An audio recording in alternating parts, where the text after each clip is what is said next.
ঠিক আছে।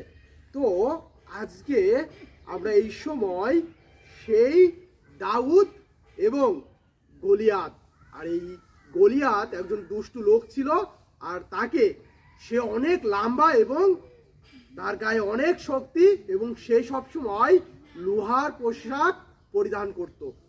আর একদিন সেই ইসরায়েলের রাজার সাথে যুদ্ধ বেঁধে গেল তার, আর সেই দৈত্যের মতো সে দেখতে, যে কারণে তারা সাহস পেল না তার সাথে যুদ্ধ করতে, তার সাথে লড়াই করতে।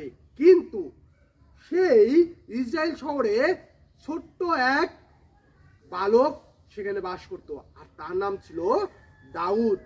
আর সেই দাউদ রাজার কাছে গেল, বলল, রাজা রক্ষা করতে চাই, কেউ যখন তার সাথে যুদ্ধ করতে চাচ্ছে না, কিন্তু আমি দাউদ আর এই সেই গলিয়াত, যে দৈত্য নামে পরিচিত। রাজার কাছে গেল এবং বলল যে আমাকে পারমিশন দেন, আমি তার সাথে যুদ্ধ করতে চাই। আর তখন সেই রাজা হাসছিল, বললো যে এত ভালো ভালো লোক আছে, তারা তো সাহস পাচ্ছে না সেই দৈত্য গলিয়াতের সাথে যুদ্ধ করতে, আর তুমি একটুখানি মানুষ, তুমি পারবা?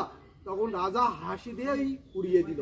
আর তখন সেই দাউদ সেখান থেকে বেরিয়ে সেই গলিয়াত, সেই দৈত্যের সাথে যুদ্ধ করতে শুরু করলো। এই দেখো, দেখেছো তার গায়ে